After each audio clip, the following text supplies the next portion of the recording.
हान चाइना को ही main China कहते हैं। 95% यहीं रहते हैं और इन्हीं की भाषा है मैंडारिन।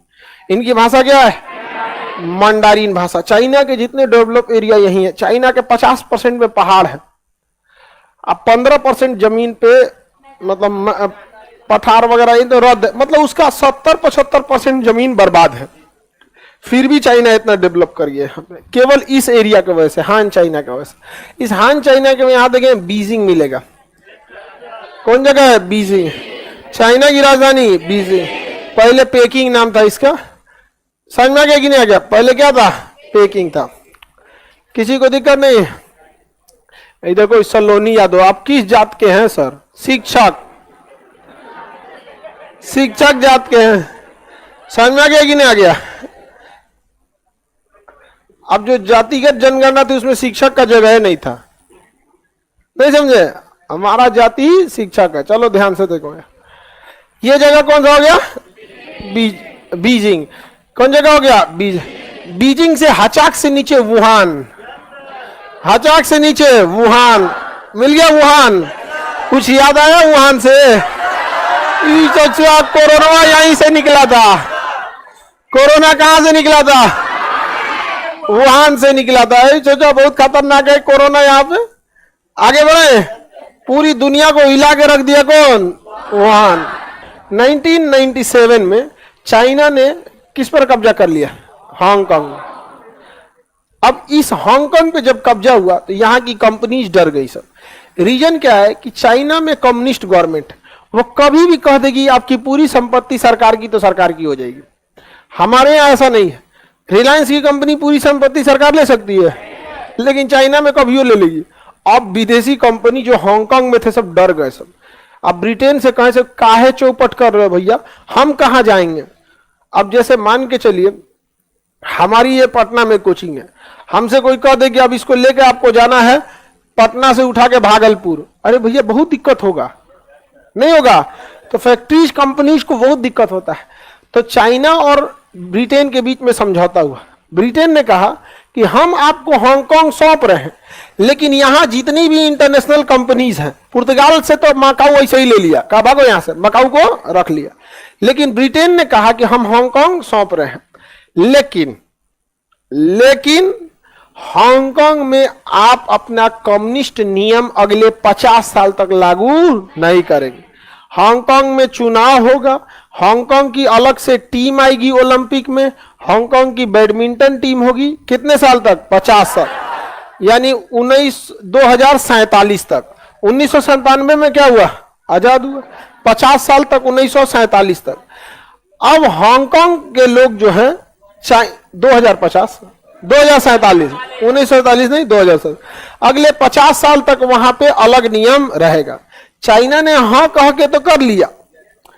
उसके 10-15 साल के बाद चाइना अपना पांव पसारना चालू किया। कहा कि चुनाव तो होगा, ये ठीक है, लेकिन चुनाव में कौन उठेगा ये हम डिसाइड करेंगे। समझे? 4 गो आदमी को डिसाइड कर देगा और कहेगा कि इन्हीं में से किसी एक को सेलेक्ट कर दीजिए। समझ में गया? अब जैसे मान के चलिए हम आप में से 4-5 गो आदमी को सेलेक्ट कर दिए कि इन्हीं में से किसी एक को चुन लीजिए। यहाँ पे 2 लड़की और 2-4 गो लड़का को भेज दिए हांगकांग कि इन्हीं में से आप किसी को चुनिए अपने यहाँ के प्रधानमंत्री। आप किसी को सुनिए, बतिया तो मेरा ही सुनेगा, वो नहीं सुनेगा, इनडायरेक्टली उसी का हो जाएगा। अब हांगकांग के लोग विरोध करने लगे। अब विरोध करने लगे तो वहां पे तो हांगकांग को नियम था कि आप यहाँ लोकतंत्र है, लोकतंत्र में लाठी नहीं चला सकते, विरोध पे इमरजेंसी आएगा तभी चला सकते हैं। तो हांगकांग में वो क्या किया ना, जो स्प्रे मारने लगा मिर्ची पाउडर का।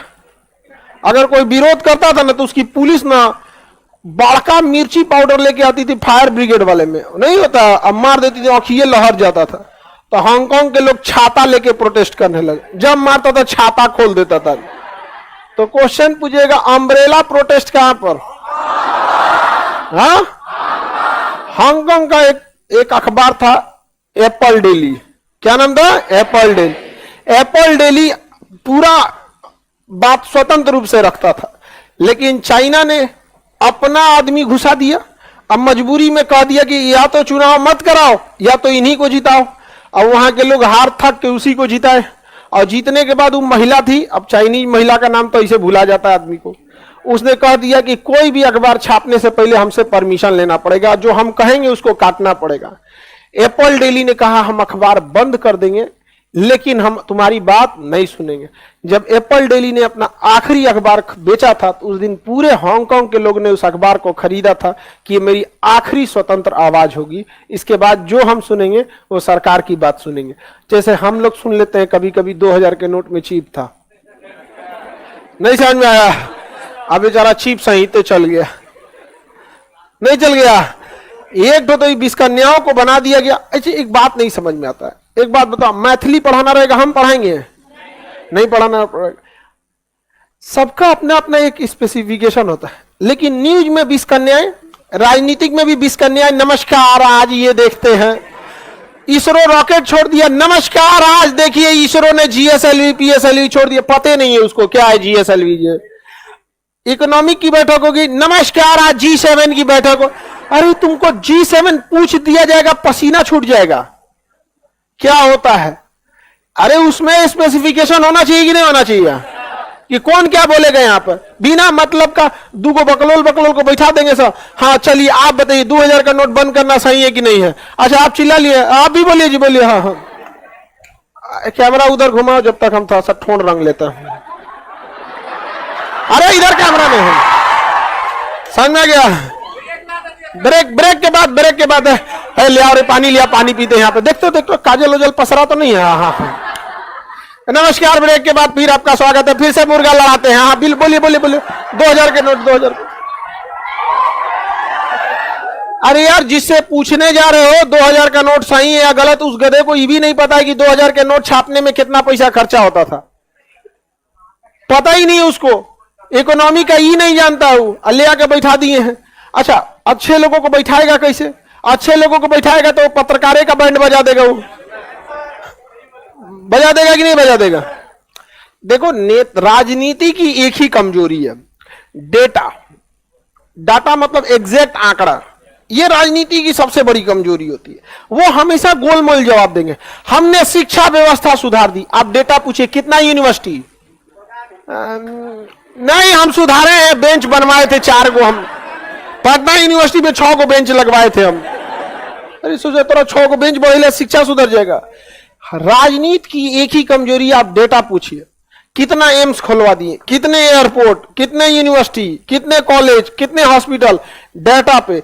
और यही मदद करते हैं सब एंकर सब, जैसे आप पूछिएगा डेटा पे तुरंत वो घुमा देगा यहाँ पर आंकड़ों से, समझ में आ गया कि नहीं गया? तो ये उनका एक आदत होता है गोलमोल जवाब देने का यहाँ पर। और वहां पर एप्पल डेली ने कहा कि हम बेच देंगे, अखबार बंद कर देंगे, लेकिन तुम्हारे हिसाब से नहीं, और होता भी है यहाँ पर, समझ में आ गया कि नहीं? देखिए जमीर मर जाएगा इंसान को तो जी के कोई फायदा नहीं होता है।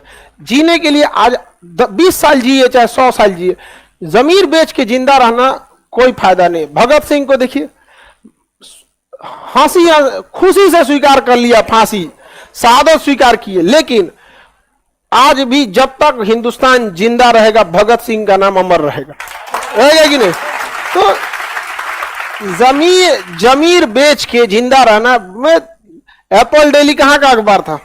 हांगकांग। अम्ब्रेला प्रोटेस्ट ब्रिटेन से कब आजाद हुआ? 1990। 50 साल तक के लिए किया, लेकिन 50 साल से पहले ही चाइना एंट्री मार चुका, कंप्लीटली रद्द कर दिया। ये